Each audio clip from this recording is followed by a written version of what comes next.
पिलाने तुम समस्त को स्वागत। आम आज तुम षष्ठ श्रेणी भूगोल बही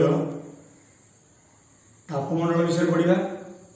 तुम पिला आगुरी जान सब आम ग्लोब कौन जानी ग्लोब मध्यम अक्षांश द्राघिमा कौन जानिले आम विषुवरेखा कौन जानी कर्कट क्रांति कौन मकर क्रांति कौन एवं उभय गोलार्धर मेरु एवं उत्तर मेरु बा सुमेरु और कुमेरु आम जानी। बर्तमान आम जाना गोटे नुआ कथा है जहाँकि पृथ्वीर तापमंडल। पृथ्वीर तापमंडल जहाँकि मुझे लिखी तापमंडल हूँ आम तीनोटी। गोटे है ग्रीष्ममंडल। ग्रीष्ममंडल आम केमी जाना ना विषुवरेखा 0 डिग्री रु 23 डिग्री उत्तर एवं 23 डिग्री दक्षिण में सूर्यंकर शरद किरण बा लंब किरण पड़े जद्वारा से आमको अत्यधिक उत्ताप अनुभूत होता है।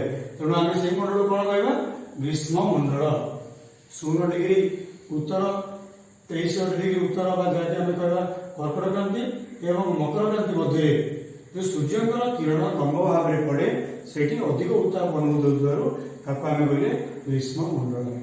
तापर देखिए द्वितीय कथा कौन 23 डिग्री उत्तर 66 डिग्री उत्तर एवं 23 डिग्री दक्षिण रु 66 डिग्री दक्षिण यही अंचल में सूर्य किरण तीर्यक भाव पड़े जहाँकि आमको से ना अधिक गरम अनुभूत हुए ना से अधिक ठंडा अनुभूत हुए जद्वारा आम कौन उत्तर रहा उत्तर नातिशीतोष्ण मंडल एवं दक्षिण रहा दक्षिण नातिशीतोष्ण मंडल। से आम देखिए 23 डिग्री रु 66 डिग्री वाला नातिशीतोष्ण मंडल जहाँकि उत्तर नातिशीतोष्ण एवं दक्षिण नातिशीतोष्ण। तापर आम देखिए कौन 66 डिग्री उत्तर रु 90 डिग्री उत्तर मेरु एवं 66 डिग्री दक्षिण रु 90 डिग्री दक्षिण मेरु भीतर रहा हिममंडल।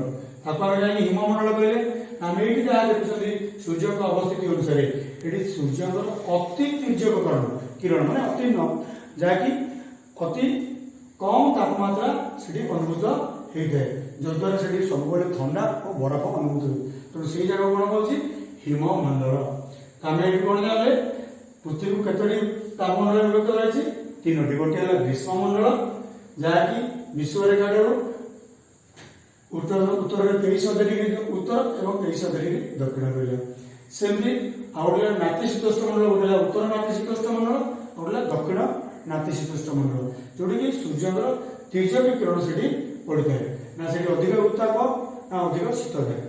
सेमती आउटे हिममंडल जहाँकि 66 डिग्री उत्तर एवं 66 डिग्री उत्तर रु 90 डिग्री उत्तर मेरु पर्यंत 66 डिग्री दक्षिण रु 90 डिग्री दक्षिण पर्यंत हिममंडल जोटी कि सूर्यंकर किरण अति तीर्यक भाव पड़े जहाँ कि अति नगण्य कहुद्वारा से सब ठंडा अनुभूत हुए तेणु हिममंडल।